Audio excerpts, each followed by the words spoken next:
हालात बद से बदतर है और हर हाथ में पत्थर है। अरे वाह। हालात बद से बदतर है और हर हाथ में पत्थर है। बच गया वो शीशा तो शीशा का मुकद्दर है। आज इस ऐतिहासिक सभा में मनरेगा बचाओ अभियान में हमारे बीच राज्य के हमारे इंचार्ज और कम समय में कांग्रेस को धार धार मजबूत करने वाले के राजू साहब, प्रदेश कांग्रेस कमेटी के हमारे अध्यक्ष केशव महतो कमलेश जी, हमारे यहाँ पर को इंचार्ज सिवेला प्रसाद साहब, एक और को इंचार्ज बाराबी साहब, मंच पे तमाम हमारे मंत्रीगण, पूर्व मंत्रीगण, विधायकगण, यहाँ वरिष्ठ नेतागण, तमाम हमारे विंग के कार्यकर्तागण, मैं सबसे पहले बधाई दूंगा कि राजू साहब का, जिनके नेतृत्व में आज देखे जिस प्रकार से भारतीय जनता पार्टी ने एक साजिश के तहत सभी वर्गों को टारगेट कर लिया है और उसको डसने का काम कर रही। आपने देखा होगा भारतीय जनता पार्टी जब से सरकार बने सबसे पहले ही लोगों ने किसान भाइयों को कुचलने का काम किया। 1100 किसान काला कानून लाया, किसान धरना पर दिए, फिर भी नहीं हम लागू करेंगे ही बिल लागू करेंगे। उस समय हम लोगों ने कहा था, मोदी जी से कहा था, कृषि मंत्री से हम लोगों ने कहा था, आप जिसके लिए कानून लाते हो तो पहले उसके विश्वास पे तो ले लो, क्या उसको ये कानून सूट कर रहा है कि नहीं कर रहा है। लेकिन आपने जबरन ये कानून थोप दिया। कानून थोपने के बाद जब इसका विरोध हुआ, आपने क्या दुर्दशा नहीं किया हमारे किसान भाइयों के साथ। हमारे किसान भाइयों को मार दिया गया। इनके मंत्री के बेटे ने किसान को कुचलने का काम किया, फिर भी ये लोग बाज नहीं आए। ताकत इतनी थी, कांग्रेस पार्टी के आते राहुल गांधी जी ने कहा कि नहीं, हर हाल में देश को कृषि जो बिल लाया था काला कानून, उसको वापस लेना होगा। परिणाम ये हुआ, काफी लंबा संघर्ष के बाद भारतीय जनता पार्टी को हम लोगों ने झुकाने का काम किया और कृषि जो काला कानून है उस बिल को वापस लेना पड़ा।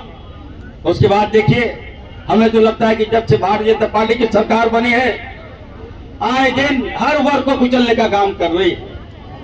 किसानों को कुचला, मुसलमान को लगता है, अल्पसंख्यक को लगता है उसका दाहिना हाथ का खेल है। कभी एक से कानून लाया, सीए लाया, एनआरसी लाया, 3 तलाक लाया, उसके बाद वो बिल लेकर आया जिसकी आवश्यकता नहीं थी। लोग उतर के सड़क पर विरोध करने लगे, डिबेट आने लगा, मुद्दे छूट गए, दाम महंगाई सब भूल गए लोग। ऐसे दिमाग से चला, मुसलमान को तो कुचला ही कुचला। उसके बाद आदिवासियों को भी लोगों ने कुचलने का काम किया। हमारे आदिवासी भाइयों को हम पूछना चाहते हैं, मणिपुर में जिस प्रकार भारतीय जनता पार्टी के शासन काल में हजारों हजार बेटियों के साथ, बहनों के साथ बलात्कार किया, ये भाजपा के शासन काल में मोदी जी वहां नहीं गए।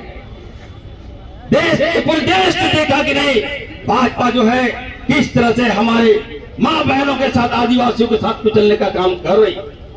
उस समय भी मोदी जी मणिपुर नहीं गए। गया कौन? देश के भावी प्रधानमंत्री आदरणीय राहुल गांधी जी मणिपुर गए और सबसे मिले। कहीं नहीं, हम आपके यहाँ से पहुंचेंगे, हम आपके सुख दुख में साथ देंगे।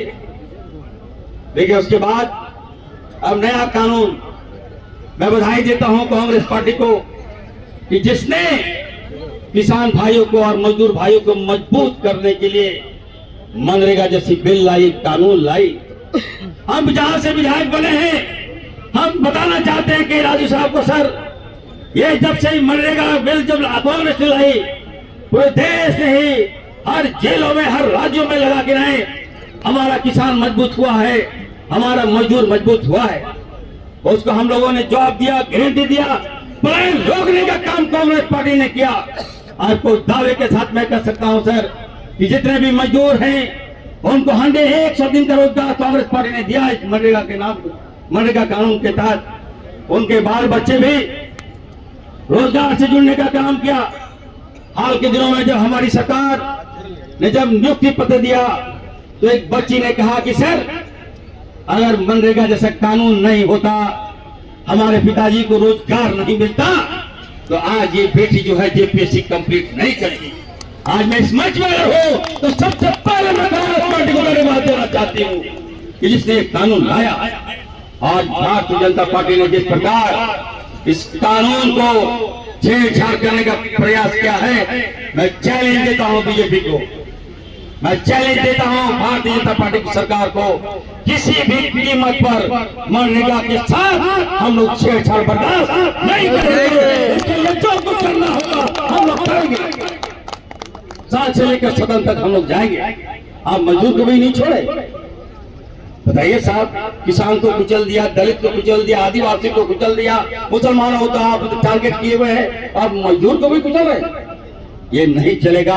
मैं बार बार कहना चाहता हूँ, तमाम लोगों से कहना चाहता हूँ, हम लोगों को एक होना होगा और इसका मुकाबला करना होगा। हम लोग सर को हम आश्वस्त करते हैं, सर हम लोग हर प्रखंड में जाएंगे। अभी तक लोगों को मालूम नहीं है कि हुआ क्या है। 60-40 आप बताइए, जो आज गरीब है वो कहां से देगा पैसा? रोजगार तो आप छीन लीजिएगा, मजदूरी छीन लीजिएगा, लोग सड़क पे आ जाएंगे, बेरोजगारी बढ़ जाएगी। और भारतीय जनता पार्टी का यही सपना है, तो ठीक है साकार कर लीजिए।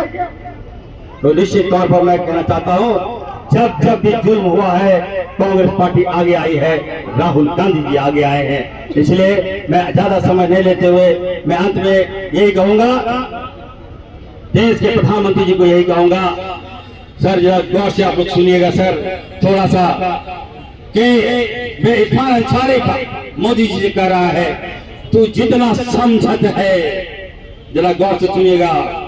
सुबोध खान साहब सर, आप मेरे गार्जियन हैं, गौर से सुनिएगा। तू जितना समझत है उतना महान थोड़ी ना है। अरे तू चाय बेचने वाला है, मसीहा थोड़ी ना है, मसीहा थोड़ी ना है, मसीहा थोड़ी ना है। बहुत बहुत धन्यवाद। जय हिंद, जोहार।